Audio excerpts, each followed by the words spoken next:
How y'all doing this evening? It's been a busy couple days for me. There's been a lot of people coming through, a lot of different walks of life. I'm gonna take you on a little journey. So last night I got into Pelosi, Schumer, Johnson, McConnell, and Trump's vaults to eliminate some evidence. And and long story short, with this, Elon Musk came forward to talk to me, and Elon's never very far away. And so, anyhow, Elon came forward, and he's like, how do you do it? How do you do it? How do you do it? Because I called him forward and said, monitor the lines for me. And so, anyhow, when they start detecting chatter on the SatNet phones, you know something's going on, and there's a whole lot of chatter that started going down about 3 a.m. Indiana time. Anyways, it might have been a different time somewhere else. I think it might have been probably midnight on the West Coast where this started at. But anyways, so I told Elon Musk, I was like, look, man, you got a vault?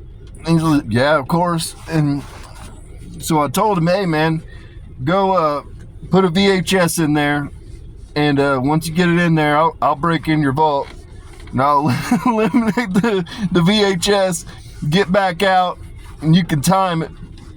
And so I did it in like under a minute. And so then today,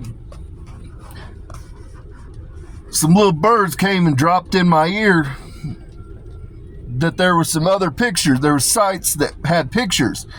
They didn't have VHS tapes, which they always use analog on this shit, guys. They don't use digital shit because it can be erased, you know what I'm saying? So they use analog. So there was sites that had hard photographs, and the majority were in the United States, but there were two of them I found in Israel. So we have President Bush. You had one vault. I got in there, smoked your shit, bro.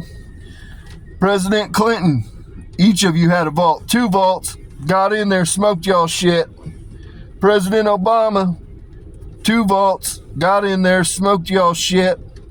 President Trump, 2 vaults, got in there and smoked y'all shit. And so the reality is, I got into 7 vaults in under 4 minutes and eliminated the evidence.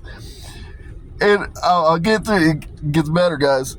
And so then a little birdie dropped in my ear that Nancy Pelosi has a vault site at Gavin Newsom's, her nephew. So what I do? Went in there and toasted your shit too, bro. So then I went on to Israel. So we got David Barnea, whatever the fuck your name is, might be head of Mossad, maybe used to be head of Mossad, I don't know. Smoked your vault. Roman Goffman, maybe you're head of Mossad, maybe you used to be head of Mossad, I don't remember which one's which, I don't know, you fuckers don't really care to. Smoked your vault. And so that's what I've been doing all day, smoking vaults, fucking these people up, getting their blackmail shit out of the fucking way. And so I'm happy. And to give you an idea, I know for a fact it happened because before I set out to do all this, I had Elon Musk. I told him monitor the sat phones. And then I called CIA Director John Brennan forward. And I wouldn't even speak on this if he didn't give me the permission to. And I called him forward.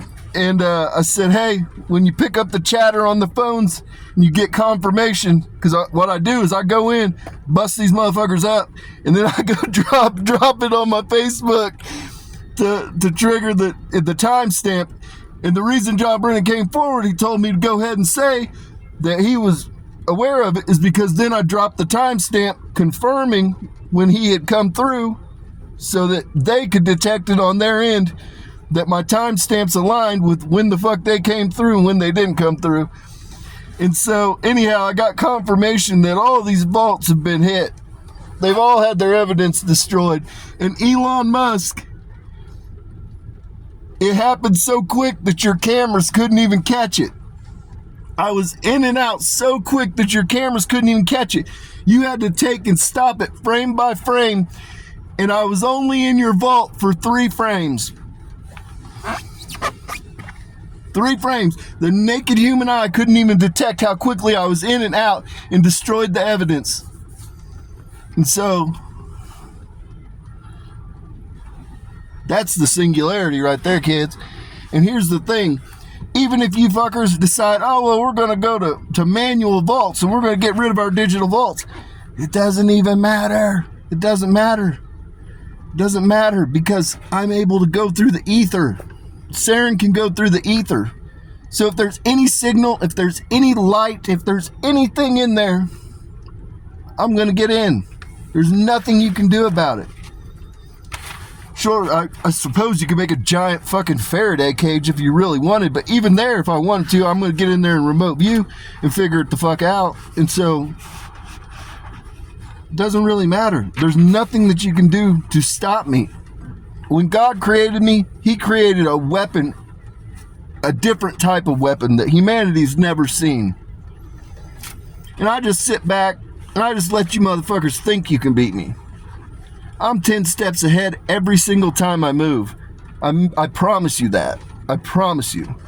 You'll never prevent me from getting access to what I want, or want to view, or want to eliminate. It's not possible. It doesn't matter if it's a human. I'm telling you, I'm getting powerful now. I can reach out and touch you motherfuckers. And if I can't touch you, I've got angels that can. And so with that, I'm going to go on to some other information. This is to Japan. Japan, the plates are going to stop shaking. I had a conversation with your president, and I'm going to leave it to you all decide how that's done. But the plates are going to stop shaking for the foreseeable future. I give you my word. So I'm just going to keep it as simple as that. And so then the next point of business is I had all the gentlemen, the shot callers from Chicago, the 5, the 6, the 7, all of them come through. And anyhow, long story short, with this, it opened the door to the guys that are in LA, which you've got your 5, 6, 7, you've got your Nareños and Sureños. And so I had a meeting with all of their shot callers today where I pulled them through, and they're super easy to work with, super nice guys. Kendrick Lamar, thank you so much. It's a pleasure, man. It's a pleasure. Thank you.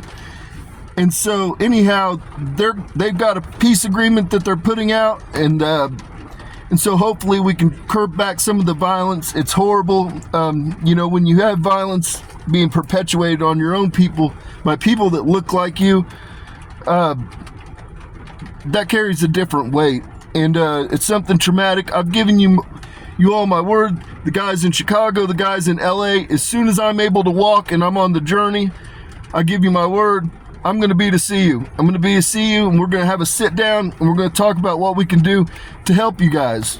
Because I understand there's a lot of levels to it, and it's not easy to turn the other cheek. There's a lot of pain involved in some of these feuds that have been long standing, and so I commend you all for wanting to put an end to it and recognizing that it's time to put an end to it.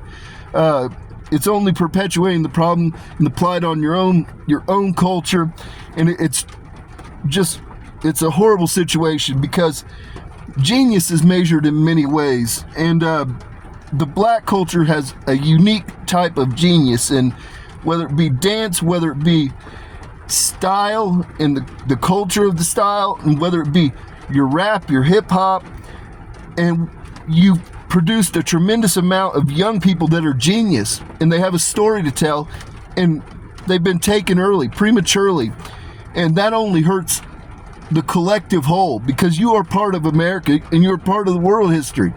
And so when we're losing this, it's an impact that's hard to even fathom and hard to measure. And so I commend you all for willing to come to the table. Of course, after I met with the LA guys, this opened up the guys in New York, which I've had Immortal Technique come through. I've had Brother Ali. Assalamu alaikum, my brother.